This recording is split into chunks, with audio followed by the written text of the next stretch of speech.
सूत्र 285.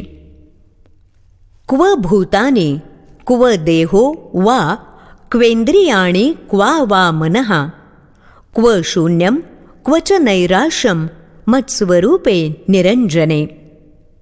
माझ्या निर्दोष स्वरूपात पंचमहाभूत कुठे आहेत, देह कुठे आहे, इंद्रिय कुठे आहेत किंवा मन कुठे आहे, शून्य कुठे आहे आणि नैराश्य कुठे आहे.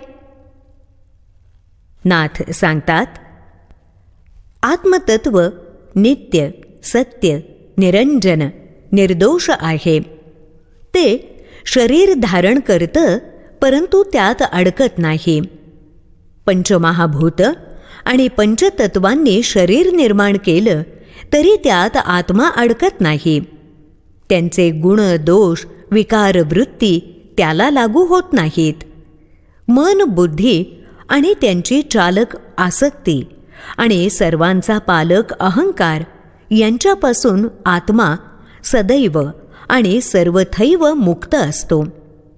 अज्ञानी माणूस देहालाच स्वतः मानतो, त्यामुळे तो देहासक्त आणि देहाभिमानी असतो. पंचमहाभूत, पंचतत्वांनी बनलेला देह हेच आपलं अस्तित्व मानतो. त्या देहाच्या चालक चैतन्याला विसरतो. इंद्रियांच्या माध्यमातून स्पर्श, रूप, रस, गंध, श्रवण यांच्या क्षणिक सुखाच्या आसक्तीपायी अवघं आयुष्य घालवतो. पंचज्ञानेंद्रियांबरोबरच मन, बुद्धी, अहंकार ह्या त्रिकुटालाही आसक्तीपूर्तीसाठी राबवतो.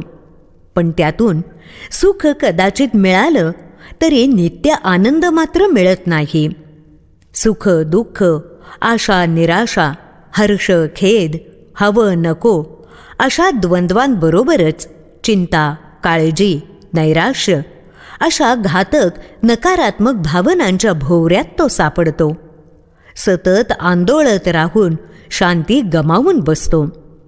मात्र आत्मतत्वात विलय पावलेला आत्मज्ञानी ह्या सर्वातून मुक्त असतो. कारण आता तो आत्मतत्वच झालेला असतो.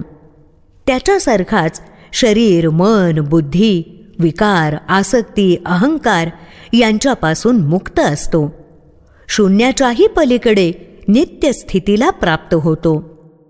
सर्वज्ञ महागुरु श्री अष्टवक्र मुनी यांच्या दैवी उपदेशानं आणि दिव्य ज्ञान प्रकाशानं राजा जनकाचं आयुष्य उजळून निघालं आहे.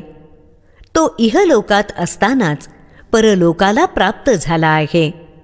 सर्व व्याप्त चैतन्य शक्तीत परम आत्मतत्वात विलय पावलेला राजा जनक आपल्या ह्या कैवल्य स्थितीचं निवेदन करत आहे.